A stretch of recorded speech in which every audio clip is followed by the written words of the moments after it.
Industrial parks in Bắc province have been hit hard by the fourth wave of COVID-19 over the last few weeks. With a view to stabilizing industrial production to avoid interruptions to global supply chains, some enterprises at major industrial parks have resumed operations with strict safety protocols in place. Having met all requirements on pandemic safety protocols set by Bắc provincial authorities, some local enterprises have now resumed operations. All strictly follow pandemic prevention measures. All of our workers are living in the company's dormitory. Everyone was tested for COVID-19 twice and received vaccinations.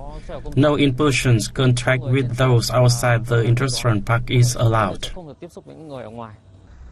According to the management board of Bắc Industrial Parks, 19 local enterprises with 6,000 workers have resumed operations. The remainder are working to meet pandemic safety protocols and welcome back their workers. The management board must therefore work all day to speed up inspections and grant permission to firms to resume operations. We are transforming parts of our factory into a dormitory so that our workers can stay on site. We are also completing a kitchen. After enterprises have submitted pandemic safety plans, we will promptly appraise them and reply in just one day. All enterprises was previously asked to introduce safety plans on their own. They now receive support from task forces sent from the Provincial People's Committee. The province has also requested that local firms deploy new production models to ensure the safety of its workers amid the pandemic and also its production output.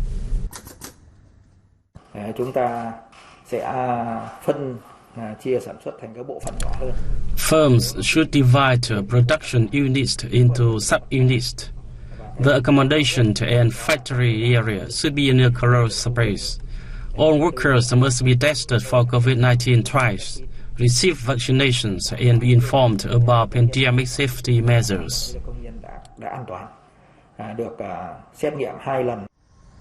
The Provincial Confederation of Labour and the Management Board of Bắc Industrial Parks have been working to introduce appropriate policies to support local workers. Relevant authorities have tracked local workers and allowed those meeting health and professional requirements to return to work. Vietnam has been recognized as one among countries with the highest levels of biodiversity in the world. However, socio-economic development, population growth, and climate change all place great pressure on this biodiversity. Aware of this, the government and many organizations and individuals have identified appropriate models and take effective measures to conserve the country's biodiversity despite many challenges. Located 45 kilometers from the center of Hanoi, specialists at the mailing station for biodiversity under the Institute of Ecology and Biological Resources at the Vietnam Academy of Science and Technology work around the clock to research and build a living collection of Vietnam's tropical animals, identify conservation solutions, and breed endangered species, among other things.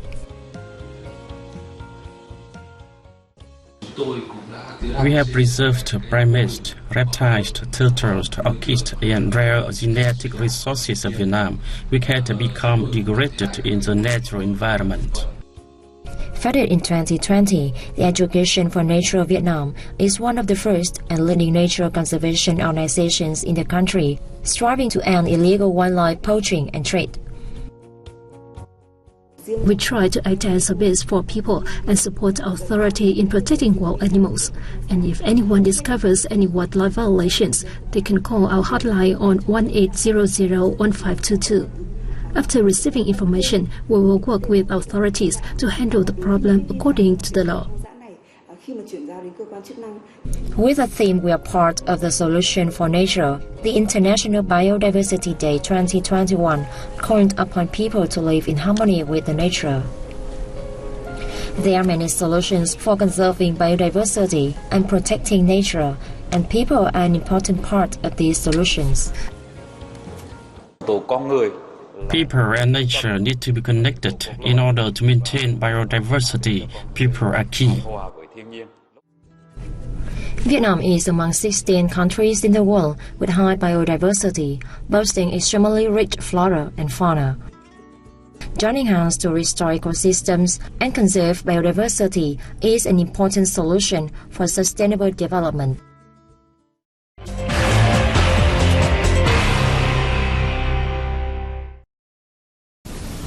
110 years have passed since the day President Ho Chi Minh arrived in France on June 5, 1911, with a burning desire to seek a way for Vietnam's national salvation.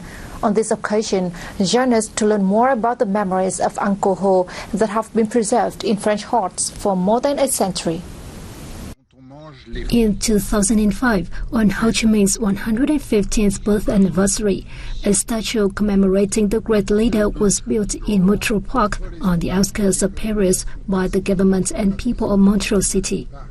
The city is proud to have contributed to the friendship between Vietnamese and French people during years of fighting for Vietnam's independence and reunification, as well as in the process of building and developing the country. Inside the park is a living history museum with a Ho Chi Minh space housing documents and artifacts related to his time in the country. The Ho Chi Minh space in the Living History Museum records the room he lived in at number 9 Campoy Lane and features many items he actually used. The space is unique in France. Meanwhile, historian Alain Rousseau, author of the Ho Chi Minh Articles and Fights, published in 2019, affirms that Uncle Ho left several valuable and practical works for posterity. President Ho Chi Minh was very practical and did not hesitate to face life's difficulties.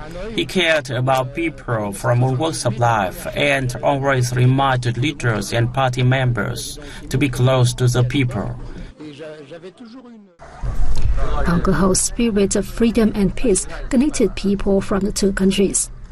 The memorabilia and memories of the man in France continue to tighten the friendship and cooperation between the two peoples. The Hue Monuments Conservation Center is preparing to seek UNESCO World Heritage recognition of 9 dynastic urns of the Nguyen dynasty, Vietnam's last feudal rulers.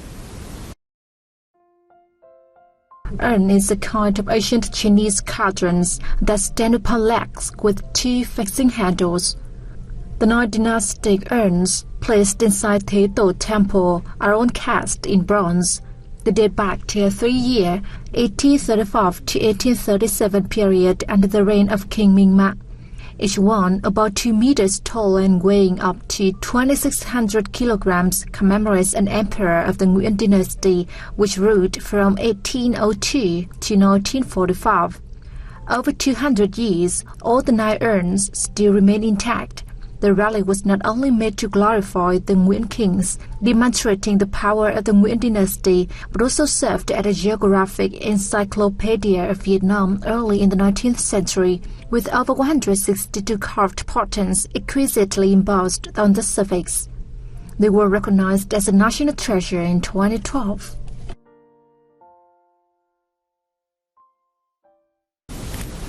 Miss Earth 2018 Nguyễn Phương Khánh has ranked 4th among the 10 most influential Miss Earth title holders in the past 20 years, organizing board of the pageant contest announced. Today, Phương Khánh is the first Vietnamese woman to win the crown at one of the top 4 international pageants, with the other contests being Miss World, Miss Universe, and Miss International. Khánh has inspired the community to make a change to protect the environment.